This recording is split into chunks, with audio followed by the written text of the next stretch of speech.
Spider-Man is injured and the Vulture is swooping down on him. The city is watching, including Jonah Jameson, who has another photographer thanks to Robbie Robertson.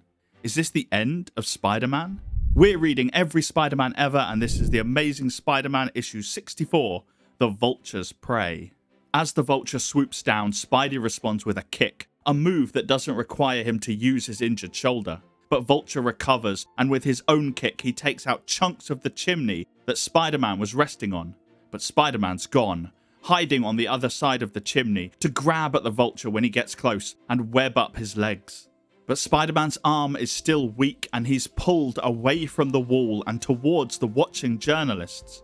Spidey yells for Jonah and Robbie to get out of the way, and Robbie, just for a brief moment, questions whether Spider-Man is someone they know, before Spider-Man is swung towards them by the Vulture. Spidey is able to land safely on a billboard, but Vulture slams down towards him. Even though Spider-Man can dodge, bricks fall, Jonah freezes, and Robbie is crushed when he jumps to push Jonah out of the way. Robbie's alive still, thankfully, but injured.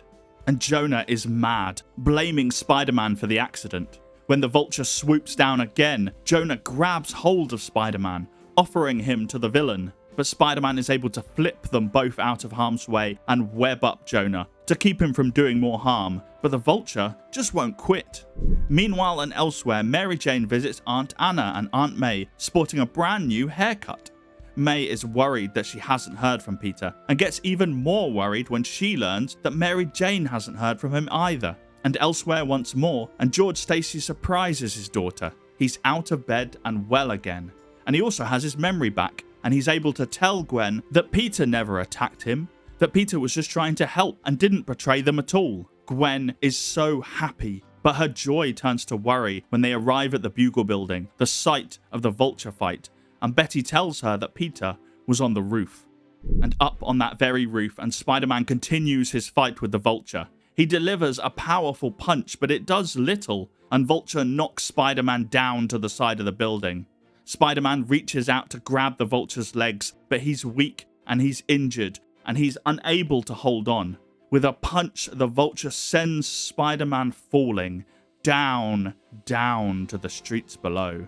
Spider-Man at the last moment is able to web up a cushion to protect himself from the fall, but when the Vulture comes to check on his prey, Spider-Man seems unconscious.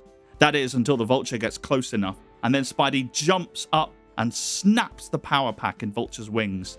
The Vulture's power is draining, and he flees, keen not to be caught. Spider-Man has won, kind of, but Spider-Man is weary, and he's weak. And even though he'd be at the mercy of the gathering crowd, he passes out. Actually unconscious this time.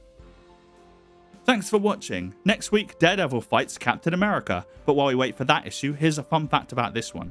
This is the last time that Stan Lee ever writes for the Vulture. His Power Pack issue must have been quite severe because he's not seen for another 8 years. Although we do see another Vulture in the meantime.